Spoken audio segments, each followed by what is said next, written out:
নমস্কার, আমি Sourav. Travel minded Sourav চ্যানেলে আপনাদের স্বাগত। এই ভিডিওতে থাকছে আমাদের সান্দাকফু থেকে থাকুম ভ্যালি যাওয়ার একটি গল্প। তো ভিডিওটি শুরু করা যাক। আজ তারিখ হচ্ছে 16ই মার্চ, এখন বাজে সকাল 10টা। আমরা এই জাস্ট সান্দাকফু থেকে ব্রেকফাস্ট করে বেরোলাম। এখন আমরা যাচ্ছি থাকুমের পথে।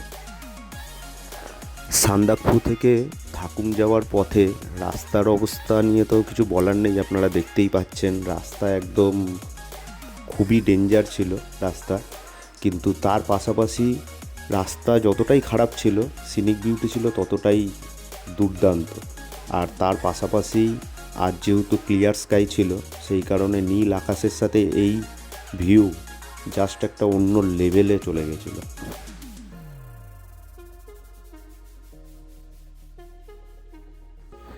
এই ট্যুরটা ছিল আমার third time Sandakphu. Sandakphu no doubt আমার কাছে one of the best place, কিন্তু প্রতিবারই আমরা এক রাত করে সান্দাকফু থেকে ব্যাক করে আসতাম, যেহেতু ওয়েদার খুব এক্সট্রিম পর্যায়ে খুব ঠান্ডা থাকে।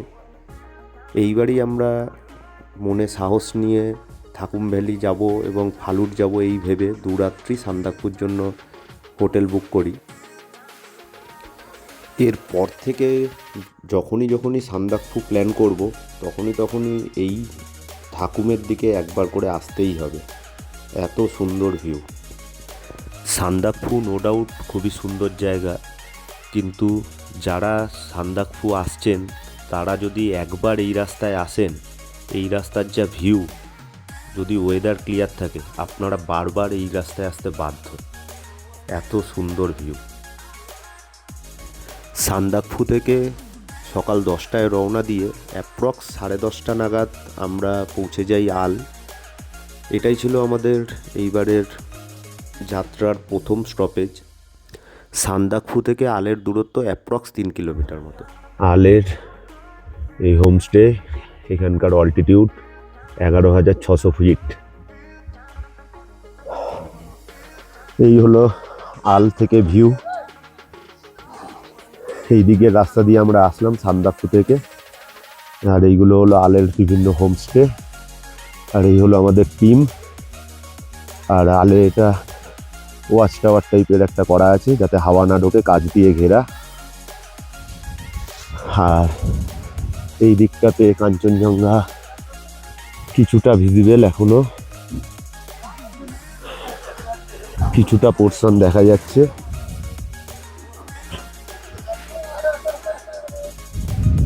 এই হলো আমাদের সব টিম।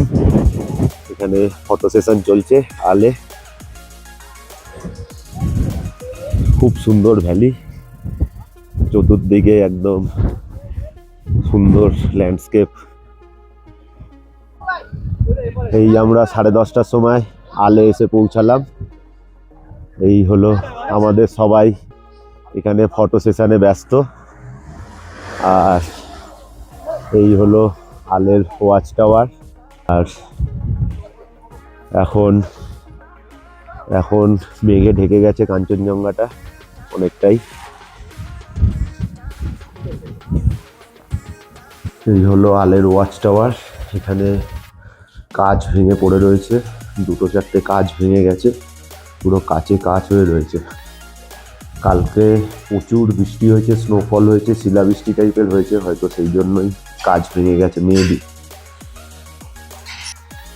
এরপর মোটামুটি ওই আধা ঘন্টা মতন আমরা আলে কাটাই। প্রচুর ফটো তোলা হয়, প্রচুর ভিডিও করা হয়। তারপর আমরা আল থেকে রওনা দিই থাকুমের উদ্দেশ্যে। সান্দাকফু থেকে আল যাওয়ার পথটা যতটা ভয়ঙ্কর, ভিউ ততটাই ঠিক সুন্দর।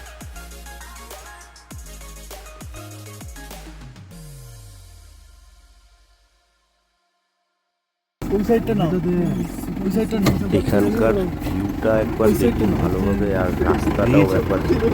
রাস্তাটার পরে পুরোপুরি খাদ। এখানে গাড়ি আমাদের মাঝখানে আটকে গেছে, ব্যাক করে করে আবার লাইনে নিয়ে আসছে। এই হলো রোডের কন্ডিশন, পুরো কার একদম ড্যান্সিং কারে রূপান্তরিত হয়েছে।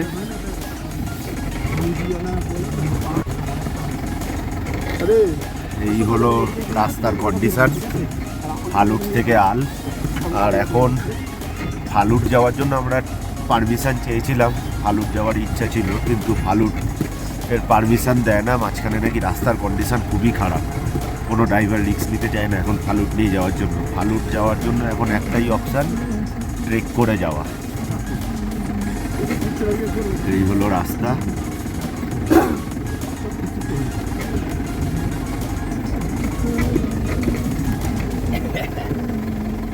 किधर आ गए हम?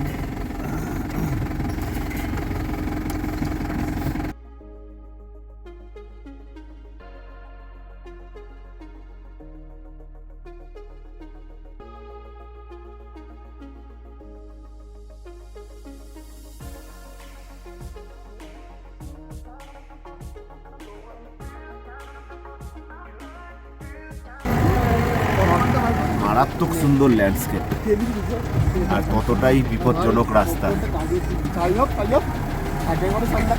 এখানটায় আবার কিছুটা ভালো রাস্তা দেখা যাচ্ছে, আর সামনে গিয়েই উপর দিকে ওঠার মতন রাস্তা।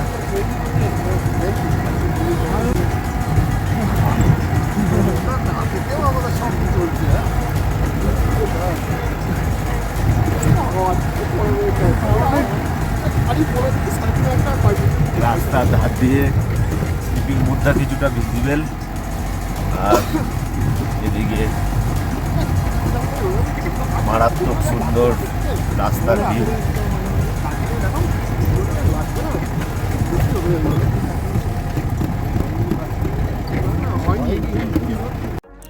থাকুম যাওয়ার এই পথে অনেক গাছ এরকম দাঁড়িয়ে আছে, যেগুলো বাজ পড়ে মরে গেছে এবং এখন আর কোনো পাতা নেই, কোনো কিছু নেই, এমনি দাঁড়িয়ে আছে।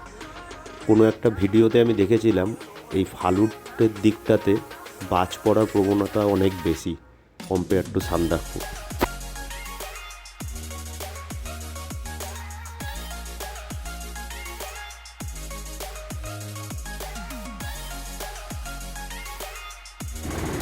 সান্দাকফু এখন যথেষ্ট পপুলার একটা ট্যুরিস্ট ডেস্টিনেশন, এবং সান্দাকফুতে সারা বছরই অলমোস্ট ভালো পরিমাণ ট্যুরিস্ট যায়, কিন্তু তার 10% ট্যুরিস্টও ফালুট কিংবা এই থাকুম ভ্যালির দিকে আসে বলে আমার মনে হয় না। কারণ আমরা যে রাস্তা দিয়ে যাচ্ছি কোনো ট্যুরিস্ট গাড়ি দেখতে পেলাম না। নীল আকাশ, তার পাশে এই রকম ল্যান্ডস্কেপ, এই রকম বুগিয়াল, আর কোনো পলিউশন নেই, গাড়ি ঘোড়া একদম নেই বললেই চলে। আর তার পাশাপাশি না আছে ইন্টারনেট, না আছে নেটওয়ার্ক, না আছে সোশ্যাল মিডিয়া, সব মিলিয়ে জায়গাটার বিউটি আরও বাড়িয়ে দিয়েছে।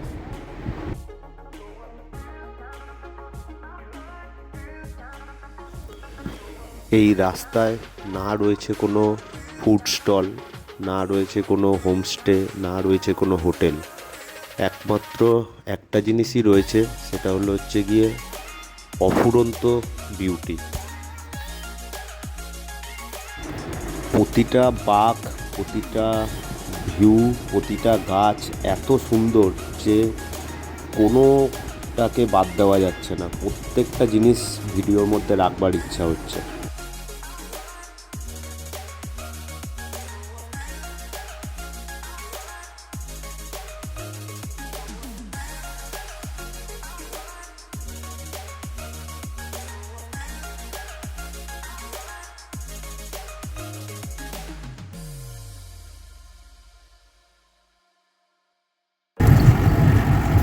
এখান থেকে ফালুট এখনো 17 কিলোমিটার, এই যে মাইল ফলক দেওয়া রয়েছে।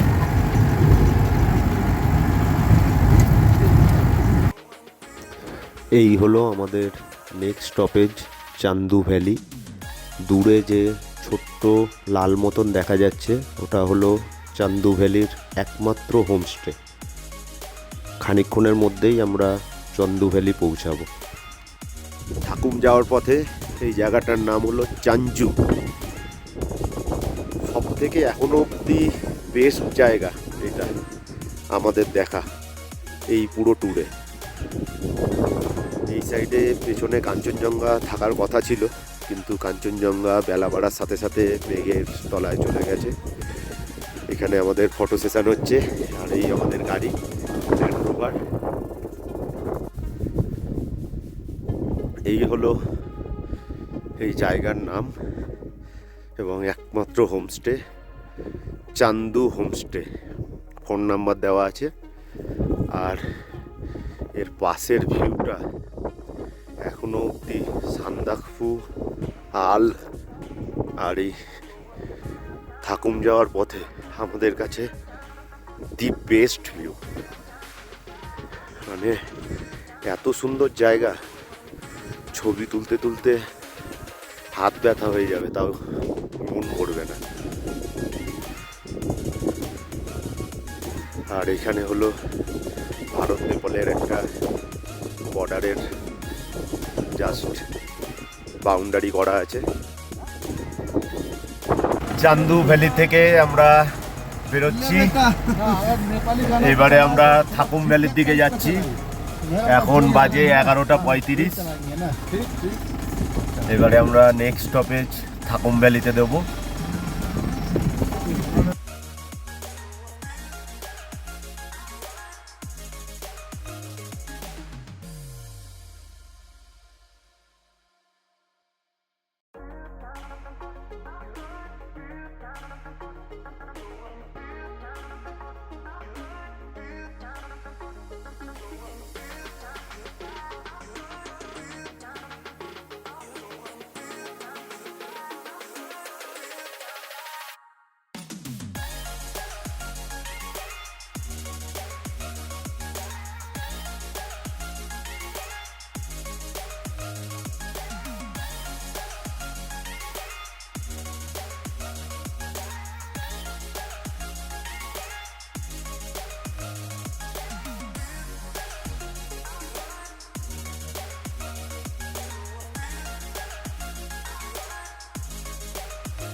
এইবারের ট্যুরের এই যে নেক্সট 5 মিনিট আসতে চলেছে, এটা ছিল বেস্ট পার্ট। এই সময় আমাদের ড্রাইভার দাদা হঠাৎ করে বলে যে তোমাদেরকে আমি মেন রাস্তা দিয়ে না নিয়ে গিয়ে অফ রোড দিয়ে নিয়ে যাব, যেখান থেকে খুবই কম গাড়ি যায়, ম্যাক্সিমাম গাড়ি মেন রোড দিয়েই যায়। তো আমাদের এই অফ রোডের জার্নি এইখান থেকেই শুরু হচ্ছে।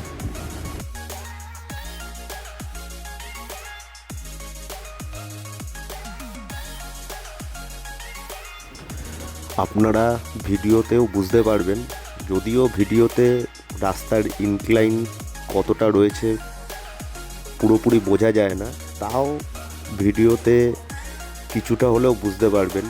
ভিডিওতে যা বোঝা যাচ্ছে তার থেকেও রাস্তাটা আরও অনেক বেশি ইনক্লাইন ছিল, এবং কোথাও কোথাও মনে হচ্ছিল এটাই পাহাড়ের হাইয়েস্ট পিক, এরপরে আর কোনো হাইয়েস্ট পিক নেই। এই রকমভাবে একটার পর একটা ছোট ছোট পাহাড় ক্রস করে আমাদের দাদা ল্যান্ড রোভার নিয়ে আমাদেরকে নিয়ে থাকুম ভ্যালির উদ্দেশ্যে যেতে থাকে। এই রাস্তা আমরা তো সেই দিনকে এক্সপিরিয়েন্স নিয়েছি, ভিডিওর মাধ্যমে চেষ্টা করেছি আপনাদের সামনেও কিছুটা তুলে ধরবার, আপনারাও যাতে এই রাস্তা অভিজ্ঞতা কিছুটা নিতে পারেন। জাস্ট ডিক্লাইনটা দেখুন এইবারে।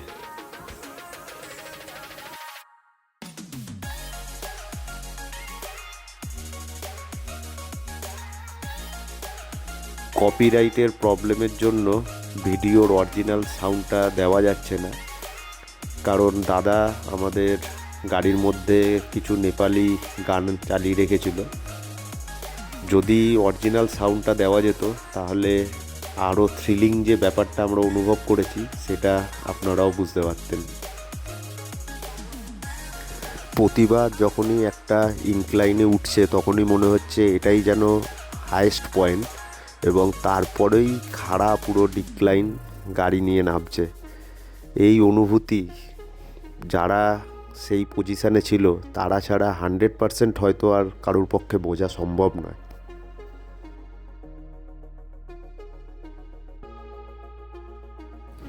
এইখান থেকে দূরে যে ছোট্ট একটা ঘর মতন দেখা যাচ্ছে সেটাই হলো থাকুম ভ্যালি।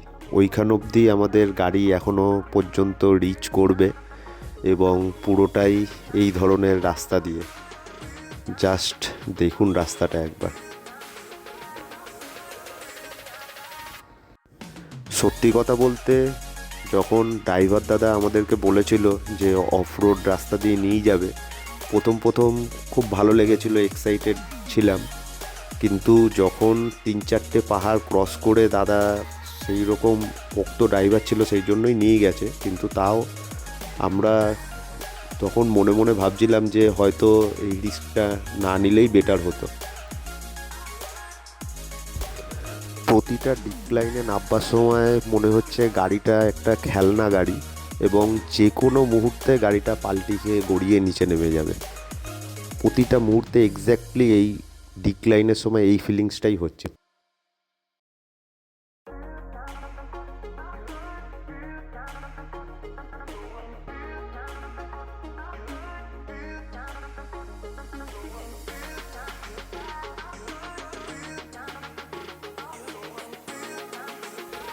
এইখানে যাওয়ার সময় পথের ধারে একটা ছোট্ট লেক পড়েছিল, খুবই সুন্দর, কিন্তু লেকটার নাম আমার জানা নেই। তার পাশ দিয়ে আমাদের অতিক্রম করে যেতে হয়েছিল এবং এখনও আরও একটা পিক চললে তারপরে গিয়ে আমরা থাকুম ভ্যালিতে পৌঁছাবো।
ফাইনালি আমরা থাকুম ভ্যালিতে পৌঁছালাম এবং এটাই ছিল এখনও পর্যন্ত এই ট্যুরের এবং আমার লাইফের বেস্ট এক্সপিরিয়েন্স, গাড়ি করে এই রকম একটার পর একটা পাহাড় ক্রস করে আসা।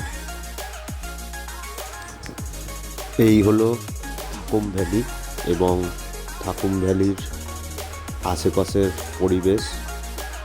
একের পর এক মাটির বুগিয়াল এবং তার ভিউ। এটা হলো থাকুম ভ্যালির একমাত্র হোমস্টে, এটার নাম হলো ইয়াক লজ। এখানে ফোন নাম্বার দেওয়া আছে, যদি কারোর বুকিং করার দরকার পড়ে ফোন নাম্বারটা ইউজ করতে পারেন। এই ছিল আমাদের সান্দাকফু থেকে থাকুম ভ্যালির ট্যুর। ভিডিওটি যদি ভালো লাগে তাহলে কাইন্ডলি চ্যানেলটিকে সাবস্ক্রাইব করবেন এবং বন্ধুবান্ধবের মধ্যে ভিডিওটি শেয়ার করবেন। Thanks for your time.